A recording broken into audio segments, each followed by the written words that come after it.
এখানে কোনো সমস্যা নেই না। কুমিল্লার বিষয়টা একটা সাম্প্রদায়িক ষড়যন্ত্র ছাড়া আর কিছুই মনে করি না আমি, কারণ হিন্দুরা বাংলাদেশ হইতে গেলে 5% আছে, 5% হিন্দু হিসাবে তার সাহসই নাই যে তারা এই ধরনের একটা কাজ করতো, কোনো সময় পসিবলই না। আমরার ধর্ম কোনো সময় এটা শিখায় না আমরারে।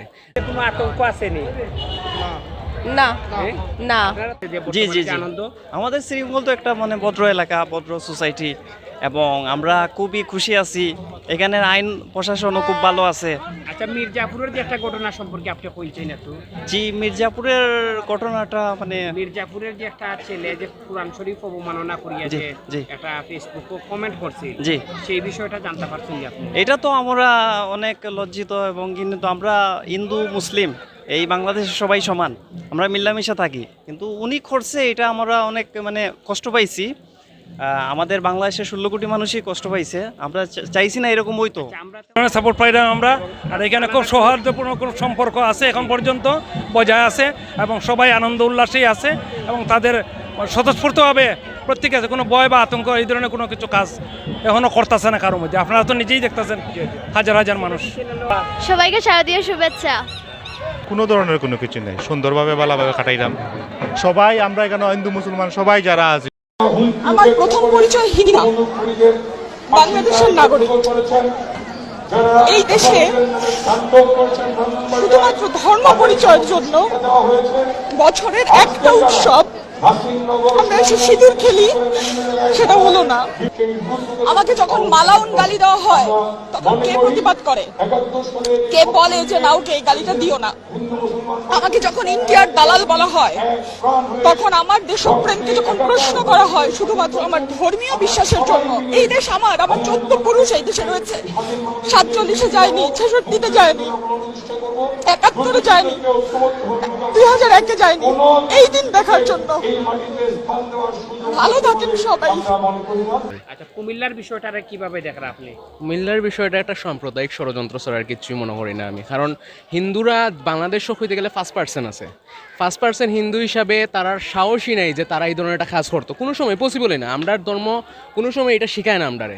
অতীতেও দেখা গেছে, ধরেন ব্রাহ্মণবাড়িয়ার যে ঘটনাটা নাসিরনগরের, যেমন ধরেন মনে করেন যে একটা সাইবার ক্যাফের মাঝে ঘটনা থেকে স্টার্ট হয়েছে, মনে হয়েছে যে একটা হিন্দু লোক, তার নামটা আমার ঠিক মনে নাই, তাই এই জিনিসটা করছেন। পরবর্তীতে তদন্তর বাদে দেখা যায় সাইবার ক্যাফের যে মালিক এই ধরনের ঘটনাটা ঘটছে। দ্যাটস ওয়াই মনে করেন একটা বড় একটা হিন্দু সমাজের ধ্বংস করা হয়ে গেছে রীতিমতো।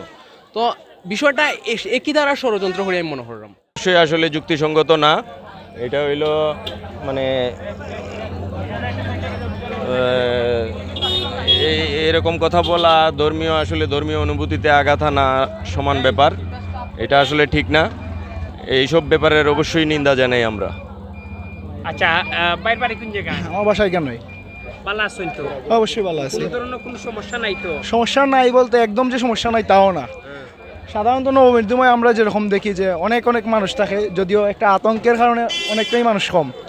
আর যেটা কইছেন আপনি কমেন্টটা যদি আসলে ধর্মীয় অনুভূতি নিয়ে আপনি করতে চাইরা, তাহলে সারা দেশে যেটা আসলে ঘটের এটা কোন ধরনের অবস্থা, যদি কুমিল্লার অবস্থাটা কিভাবে দেখেন আপনি? কুমিল্লার অবস্থাটারই আসলে আমরা কুমিল্লার অবস্থাটাই মূলত আজকের এইখানের যে পরিস্থিতিটা, যে থমথমে একটা পরিস্থিতি, এটাই আসলে কারণ। তবে এইখানেও তারা ধর্মীয় অনুভূতি লাগছে বা আঘাত লাগছে, যেটাই হোক, যেটার প্রভাব এখানেও পড়ে গেছে। আর কুমিল্লার ঘটনার প্রেক্ষিতে যে আমরা এখানে কমলগঞ্জ, তারপর আরও কোনখানে মির্জাপুর, বিভিন্ন জায়গাতেই হয়েছে, এটা তো শুধু নতুন নয়, এর আগেও হয়েছে। এটা আসলে প্রশাসনিক কোনো ঠিকঠাক কোনো বিচার ব্যবস্থা নাই, যার কারণে দিন দিন এরকম তবে অবশ্যই এটার থেকে আপনার উপজেলার প্রশাসনিক ভূমিকা কেমন এখন পর্যন্ত? বা কালকে কমলগঞ্জের ঘটনাগুলো ঘটার পর থেকে আইন শৃঙ্খলা বাহিনী অনেক তৎপর দেখা যায়, সেটা ঠিক আছে। এর আগে তত একটা আমরা দেখছি না। তবে কালকে মধ্যরাত থেকে আমরা বালাই একটা আইন শৃঙ্খলা বাহিনীর একটা বালাই সারা পাইলাম। মনের মধ্যে না আর যদি কইবা চাই না, সমস্যা নাই, ঠিক আছে, ঠিক আছে তো, স্বাভাবিক আছে। শ্রীমঙ্গলের পরিস্থিতি কেমন আছে? ভালোই আছে মোটামুটি।